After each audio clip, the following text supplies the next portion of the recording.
El tratamiento, esto también, como les decía, va a ser un poco difícil que pregunten esto, pero hay que tenerlo aquí de todas maneras en consideración. En la etapa uno el tratamiento, en el estadio uno el tratamiento del cáncer epitelial es quirúrgico, es decir, histerectomía abdominal total más salpingoforectomía y estadiaje, ¿no?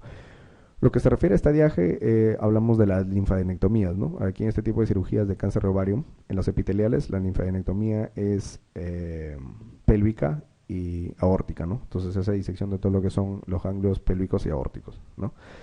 Eso es importante tener en cuenta también de que, por ejemplo, variando el tipo de histología que tiene el, el, la neoplasia de ovario, se pueden hacer otras resecciones adicionales. Por ejemplo, en el caso de que fuera una paciente con enema de ovario pero tipo mucinoso, se tendría que hacer además apendicectomía, ¿no? Debido a que existe una alta probabilidad de que el origen de esta neoplasia haya sido en el apéndice, ¿no? En el estadio 2, 3 y 4, la citorreducción del tumor tanto como fuera posible, ¿no? Quimioterapia combinada postcirugía y luego se puede hacer una laparotomía de revisión, ¿no? Posterior a la quimioterapia. Para hablar de de los tumores germinales, acá hay algunos resúmenes para que lo tengan en cuenta. De las neoplasias malignas en las pacientes adolescentes, la más frecuente, como decíamos, son las germinales. Dentro de esta, el disgerminoma, ¿no? Que está, como les decíamos, hasta los 25 o 30 años. Lo bueno de estos es que el 85% que se encuentra están en estadio uno, ¿no? A un pequeño porcentaje del 10 al 15% puede ser bilateral, pero de todos los tumores germinales, el que más bilateralidad da es el disgerminoma. Si les viene una paciente con un caso clínico de 15, 16 años, ¿no? Con una tumoración bilateral, si bien es cierto, es poco frecuente porque es hasta 15%, es el que más bilateralidad da. Si es que les plantean las preguntas en base a tumores germinales y es un tumor bilateral en una paciente adolescente, habría que pensar en más posibilidad del disgerminoma que en cualquier otro, ¿no? Y sobre todo con la secreción de LDH, ¿no? Si es que vemos que tiene una LDH en 8000, 10000, 12000, que son valores hasta los cuales se pueden elevar la LDH, obviamente estamos hablando de un disgerminoma, ¿no? Lo bueno de esta patología es que más del 90% se cura, ¿no? Porque tiene muy buena respuesta a la quimioterapia. Todos los tumores germinales del ovario son semejantes, o el manejo es semejante a las patologías germinales que se dan a los tumores testiculares. Luego tenemos los teratomas inmaduros, que es la segunda patología maligna de ovario en las adolescentes, ¿no? La primera es el disgerminoma, el segundo es el teratoma inmaduro. El 50% está entre los 10 y los 20 años y tienen derivados de las tres capas germinales, ¿no? Tejido nervioso inmaduro es el componente más común. Aquí es donde puedes encontrar quistes, pelos, tejido óseo y cartílago. Y los tumores, los marcadores tumorales aquí es negativo. Si ustedes ven un caso clínico donde les dicen que una paciente de 16, 18 años que tiene una tumoración anexial, ¿no?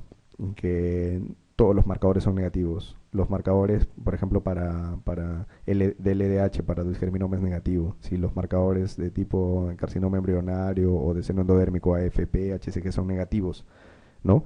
Les están diciendo este es un teratoma inmaduro, ¿no? No tiene capacidad para producir este tipo de marcadores, este tumor, ¿no? Entonces, si encuentran un caso clínico así, donde todos los marcadores son negativos, entonces estamos hablando de un teratoma inmaduro, ¿no? Los tumores del seno endodérmico, también llamados tumores del saco vitelino, edad media de aparición 18 años y son los que secretan alfa-fetoproteína, ¿no? Esto ya lo habíamos adelantado un poco. Los tumores de cordones sexuales, también llamados tumores del estroma gonadal, que comprenden tumores de células de la granulosa, los tecomas y fibromas, los andoblastomas y los ginandroblastomas, que ya habíamos dado una pequeña reseña de cada uno, ¿no? En el caso de los tumores de células de la granulosa, tienen bajo grado de malignidad, son más frecuentes en la edad reproductiva y producen estrógenos. El principal estrógeno que producen los tumores de células de la granulosa es el estradiol, ¿no? Pero un marcador que nos ayuda bastante para discernir si es este tipo de tumor o no es la inhibina, como les decía, ¿no? El 25 a 50% está asociado a hiperplasia endometrial, debido a que son productores de estrógenos, ¿no? Entonces, esto ya lo habíamos dicho también, ¿no? Que uno de los tumores, en este caso el de células de la granulosa, es el que predispone al SEA endometrio, ¿no? Aquí vemos a una niña que tiene ya caracteres sexuales femeninos porque tiene un tumor de la célula de la granulosa productor de estrógenos, ¿no? Tumores de las células de Leydig y Sertoli, que hablábamos que son los androblastomas y productores de andrógenos, ¿no? Androstenediona y testosterona principalmente, ¿no? Que producen virilización en las pacientes. Ocurren en mujeres entre tercer y cuarto decenio de la vida. Tres cuartos de estas son menores de 40 años. Son raras en los extremos y constituyen 0.2% de cánceres de ovario. Generalmente son lesiones de bajo grado, con un grupo pequeño de variedad de mal diferenciada y comportamiento agresivo, ¿no? Producen andrógenos, se observa virilización, que es lo que estábamos hablando, hasta un 85% de los pacientes. Se presenta oligomenorrea, seguido de amenorrea, atrofia mamaria, acné, hirsutismo, clitoromegalia, voz gruesa y desplazamiento de la línea del pelo hacia atrás, ¿no? Entonces, todos los cambios que son del tipo virilizantes los produce esta hormona, ¿no? Debido a lo que estamos hablando. Dosaje elevado de testosterona y androstenediona con dihidroepiandrosterona normal o ligeramente elevado, ¿no? Entonces aquí lo que nos da el diagnóstico es la tumoración, la edad de la paciente, los síntomas virilizantes y la testosterona elevada, ¿no? El manejo, como son lesiones de bajo grado, salpingoforectomía unilateral en pacientes jóvenes o en caso contrario, histerectomía con salpingoforectomía bilateral, ¿no? El pronóstico de supervivencia a los 5 años es de hasta el 90%. Aquí está, justo estamos hablando de esto, un resumen: el androblastoma o tumor de células de Sertoli y Leydig, bajo grado de malignidad, productor de andrógenos, principalmente testosterona, y productor de signos de virilización en las pacientes, ¿no? Aquí tenemos algunas preguntas que nos hablan del tema. Bueno, tenemos la pregunta 12 que dice: ¿cuál de los siguientes hechos es cierto en el cáncer de ovario? ¿Es más frecuente en las multíparas? Una de las teorías que habla del cáncer de ovario, y lo decíamos ayer también, es la teoría de la ovulación incesante, ¿no? Que se forman cicatrices en lo que es el epitelio del ovario por las ovulaciones que se producen mes a mes, y en todo caso sería más frecuente en las nulíparas, ¿no? Entonces esto no es cierto, ¿no? Es más frecuente en las mujeres que han tomado varios años anticonceptivos orales. Eso no es cierto tampoco, ¿no? Eso ya lo vimos ayer, porque los anticonceptivos orales tienen aquí como fin producir anovulación, ¿no? Entonces no va por ese lado la respuesta, ¿no? Suelen dar precozmente metrorragias. No es uno de los signos que pueda dar el cáncer ovario, metrorragias. Ya hemos visto que cuando comienza a tener síntomas, generalmente es dolor y distensión abdominal, más no metrorragias, ¿no? Es más frecuente en mujeres de raza amarilla. Esto no es cierto, ¿no? Se implanta fácilmente por la serosa peritoneal. Eso es lo que habíamos visto dentro de los mecanismos, ¿no? Principalmente ¿no? Para lo que es la diseminación del cáncer de ovario.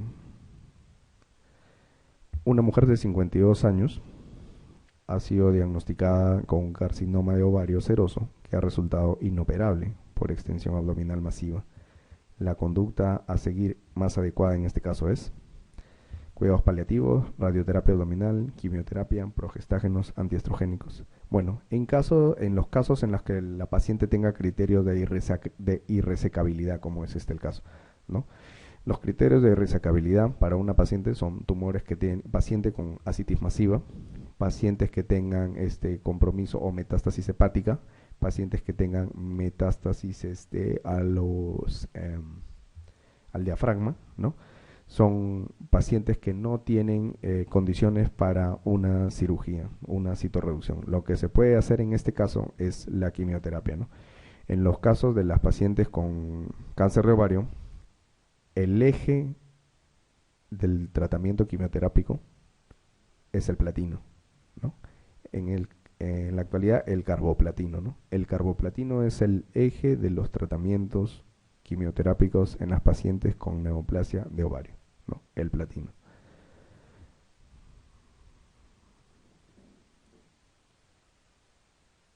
¿Cuál de los siguientes tumores germinales ováricos deriva directamente de la célula germinal, ¿no? Bueno, aquí tenemos todos tumores ováricos, pero el que deriva directamente hemos visto que es el digerminoma, ¿cierto? ¿Qué marcador tumoral se produce en los tumores del seno endodérmico? Esto también ya lo hemos conversado, ¿no? Alfa, fetoproteína, ¿cierto?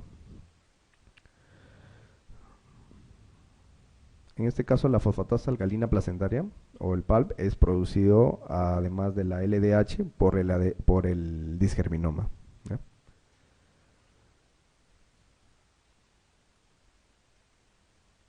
En patología benigna de la mama, bueno, siempre vemos este tipo de casos, ¿no? Mujer de 25 años con nódulo mamario palpable de aparición brusca. La ecografía revela un nódulo anecogénico. Quizás muchos de ustedes ya tienen conocimientos de ecografía. Los que no, les digo que cuando una estructura nos refiere como anecogénico, es que se ve todo negro, ¿no? Si se ve todo negro y además les dicen que tiene refuerzo posterior, es decir, que por debajo de esa imagen se observa todo blanco, están hablándoles de un quiste. No va a ser ni una displasia, ni un fibroadenoma, ni un cáncer, ni un amartoma, ni nada. Ustedes ven que les describen una ecografía como un nódulo anecogénico, quiere decir que todo es negro. Y generalmente en ecografía todo lo que se ve negro es líquido, ¿cierto? Y si además de eso te dice que tiene refuerzo acústico posterior, es decir, que hay un halo blanco, es decir, ¿por qué? Porque el líquido permite pasar el ultrasonido, ¿cierto? Entonces, si es una estructura quística o con contenido líquido, va a permitir que pase las ondas de sonido por detrás de ella. Muy diferente van a tener como, por ejemplo, poniendo otro caso, ¿no? Que les digan una ecografía de un nódulo hipoecogénico o hiperecogénico. Si les dicen nódulo hipoecogénico o hiperecogénico, esa estructura de todas maneras no es líquida, ¿no? No se puede asegurar que sea sólida, pero líquido no es. Ya puede ser sangre, ¿no? Coagulada, puede ser grasa, puede ser una estructura ósea, ¿no? Puede ser muchas cosas, pero cuando es anecogénico, es líquido. Cuando es hipoecogénico o hiperecogénico, hay que pensar en estructuras como, por ejemplo, fibroadenoma, ¿no? O algún tipo de esos, ¿no?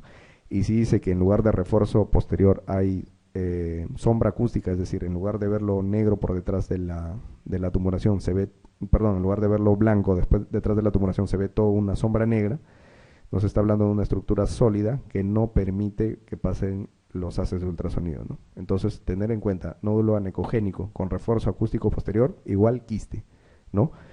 Nódulo hipoecogénico con sombra posterior, igual, en este caso sería fibroadenoma, ¿no? Pero como nos habla en este caso, de un nódulo anecogénico con refuerzo acústico posterior, nos está hablando de un quiste, ¿no? No es fibroadenoma, es quiste. Anecogénico con refuerzo posterior, igual, estructura quística, ¿no?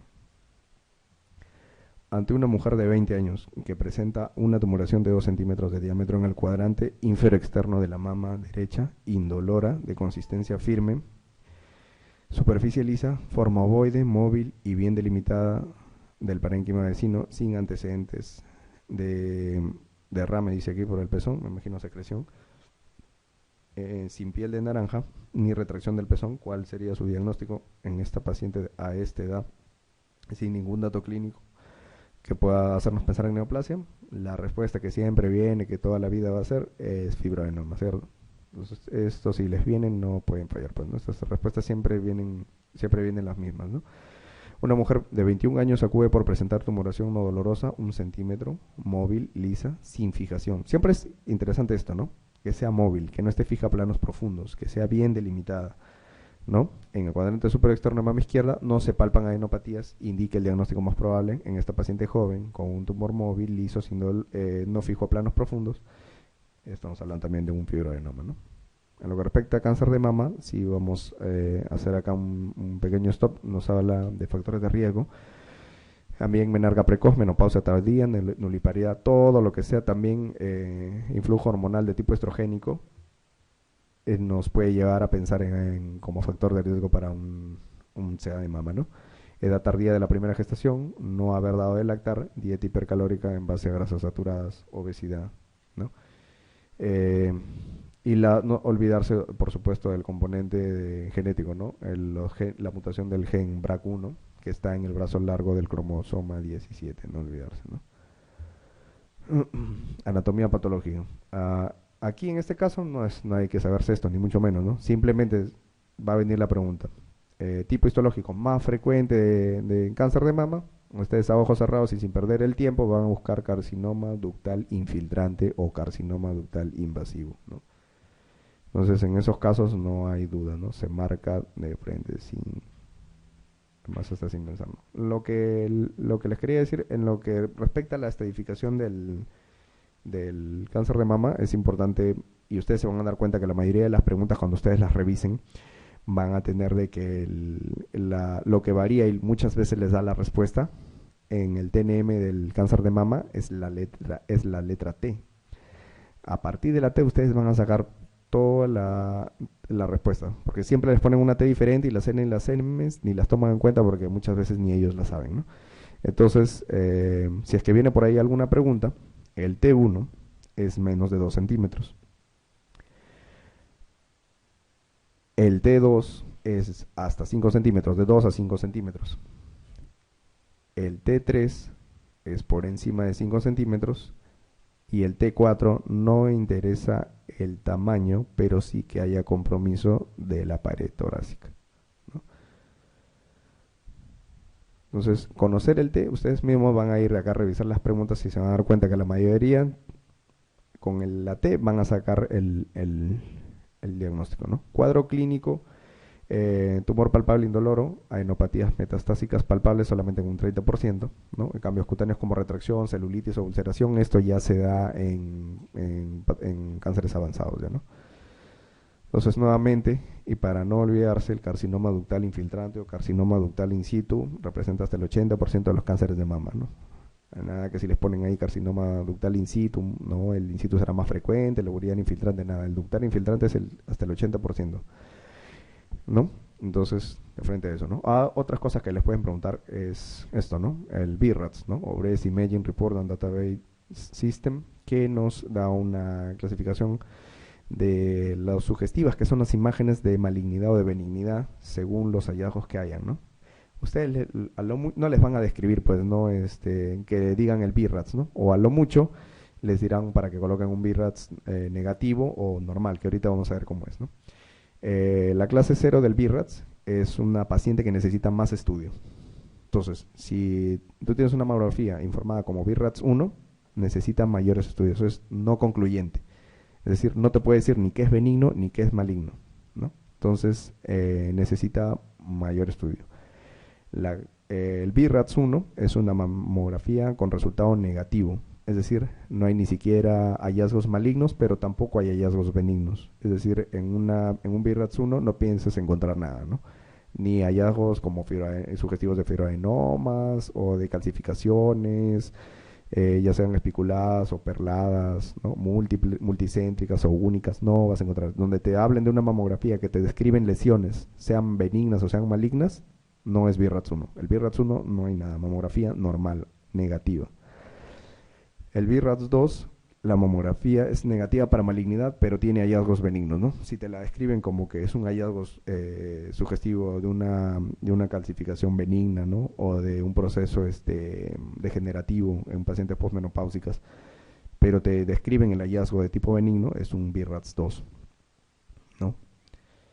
El BRADS 3 es probablemente benigno, pero requiere control a 6 meses. A partir del BRADS 3 y para adelante no te pueden hacer preguntas porque inclusive ni siquiera los mismos radiólogos o los médicos a veces que revisan las mamografías se ponen de acuerdo con el BRADS, ¿no? Para uno es BRADS 3, para otro es 2, bueno, o sea, no te pueden hacer preguntas de ese tipo. Donde te pueden hacer preguntas es BRADS 0, que es no concluyente, que necesita más estudios. BRADS 0 necesita más estudios. El BRADS 1 es negativo. El BRADS 2 es un hallazgo benigno. Esos BRADS te pueden colocar, ¿no? Con un hallazgo benigno, ¿no? Entonces, BRADS 2. BRADS 4 ya es dudoso de malignidad, requiere confirmación histopatológica. El BRADS 5 tiene una alta sospecha de malignidad y requiere confirmación para el diagnóstico anatomopatológico, ¿no? Más del 95% de sospecha, ¿no? En estos casos, por ejemplo, de calcificaciones difusas, espiculadas, ¿no? En este caso sí podríamos pensar en un BRADS 5, ¿no? Y BRADS 6 es malignidad comprobada mediante biopsia. Bueno, esto es a alguien pues que encontró de repente a su paciente con una tumoración mamaria, se le ocurrió hacerle biopsia antes que la mamografía, de repente una paciente posmenopáusica, ¿no? Que le dijo, no creo que sea algo maligno, le hizo su biopsia, le salió que era carcinoma ductal infiltrante, y después le dijo, vamos a tomarte tu mamografía, ¿no? Entonces, no es el método correcto, no es la manera correcta de hacerlo así, pero también está clasificado como un BRAF 6, una paciente que ya tiene diagnóstico anatomopatológico de cáncer de mama, ¿no? Entonces, si esta paciente ya tiene cáncer de mama y posteriormente le hacen mamografía, entonces esta paciente califica como un BRAF 6. Entonces, de esto sí vienen preguntas, ¿no? La ecografía, lo que nos sirve en la ecografía, más que todo es para pacientes premenopáusicas, debido a la densidad mayor que tienen las mamas de las pacientes premenopáusicas. Las mujeres en edad fértil se utiliza preferentemente la ecografía, ¿no? Ya posteriormente en pacientes peri y posmenopáusicas se utiliza la mamografía, pero la utilidad de la sonografía, de la ecografía, ya sea en pre o en posmenopáusica, siempre es para discernir entre lesiones sólidas y quísticas, ¿no? Lo que les decía, quística siempre que es anecogénico con refuerzo acústico posterior es quístico. Masas hipoecogénicas o hiperecogénicas con sombra acústica posterior, masas sólidas, ¿no? Para eso sirve la ecografía. Y para guía de procedimientos intervencionistas también, ¿no? Para hacer biopsias. ¿Cuáles son los indicadores de mal pronóstico en el cáncer de mama, ¿no? Aquella paciente que tiene una tumoración más de 5 centímetros, con extensión local, con un grado alto, y esto sí es importante, los receptores hormonales, ¿no? Y los ganglios axilares. Estos dos son importantísimos. Si es que una paciente tiene, obviamente para saber los receptores tienes que hacerle un estudio de inmunohistoquímica al tejido que se ha obtenido de la paciente. El estudio de inmunohistoquímica que se obtienen de las pacientes generalmente se hacen en base a cuatro tipos, ¿no? Y que se describen según sean los receptores positivos o no. Tenemos los receptores de estrógenos, tenemos los receptores de progestágenos, tenemos el HER2 o SERP2 y tenemos el Ki67. Esos cuatro, estas sustancias que se describen por medio de inmunohistoquímica sirven para clasificar, para hacer la clasificación intrínseca o la clasificación molecular del cáncer de mama, que actualmente se utiliza bastante para saber cuál es el tipo de manejo que se le va a dar, ¿no? Entonces tenemos que según estos tengan receptores positivos para estrógenos, para progesterona, para el SERP2 o para Ki67, entonces se va a hacer una disquisición o una clasificación en 4 tipos, ¿no? El primer tipo y el de mejor pronóstico es el luminal A. El luminal A, como se escucha, ¿no? Luminal, de lumen, ¿no? Luminal A es aquel que tiene receptores de estrógenos y progesterona positivo. Es el que mejor pronóstico tiene y es el que mejor responde a la terapia hormonal. En estas pacientes es ideal el manejo con los moduladores selectivos de receptores de estrógenos, ¿no? Aquí a la cabeza el tamoxifeno, ¿cierto? Entonces, para estos pacientes con tipo de cáncer de mama luminal A con receptores de estrógenos y progesterona positivo, es el manejo con tratamiento hormonal, ¿no?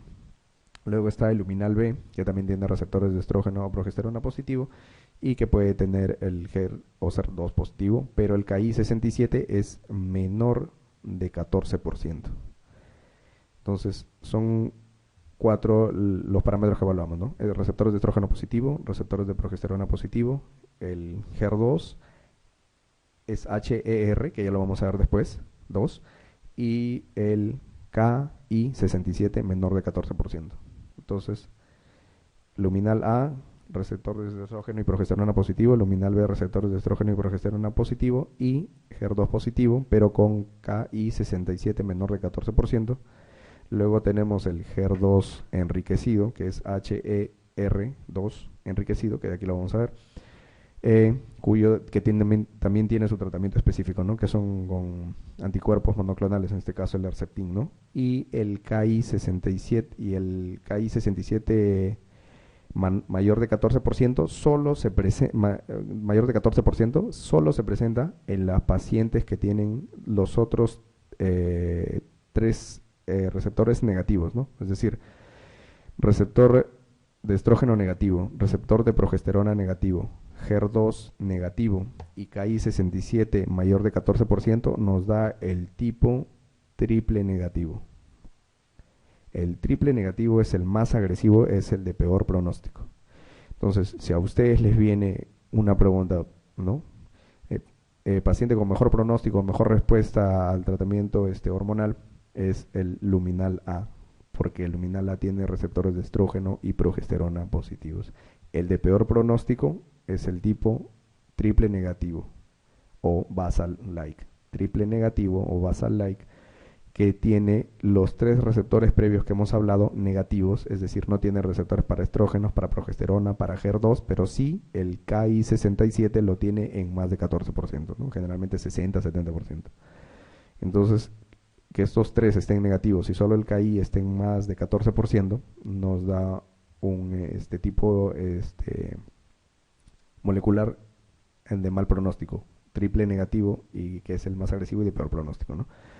Y los ganglios axilares también en pacientes con ganglios positivos al examen tienen peor pronóstico, ¿no? Los ganglios linfáticos axilares. Esto es importante.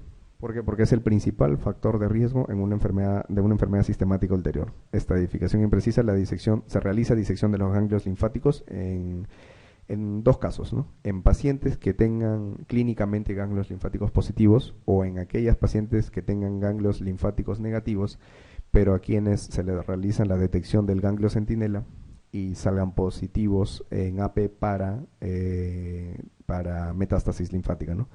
Entonces, en esos dos casos hacemos disección de ganglios linfáticos axilares. El tamaño del tumor también es un factor de pronóstico, pero es secundario, ¿no? El principal, como hemos visto, es el compromiso o metástasis axilar, ¿no?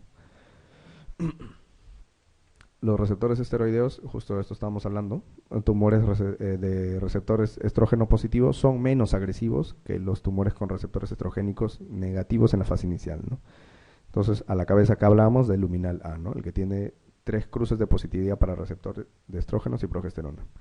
Es más sensible con la combinación de otros factores pronósticos, el tamaño tumoral, que sea menos de 5 centímetros, y expresión de oncogenes, ¿no? Es decir, que no haya presencia de oncogenes. ¿Para qué nos sirve también el DNA y la fase en que se encuentra de división celular?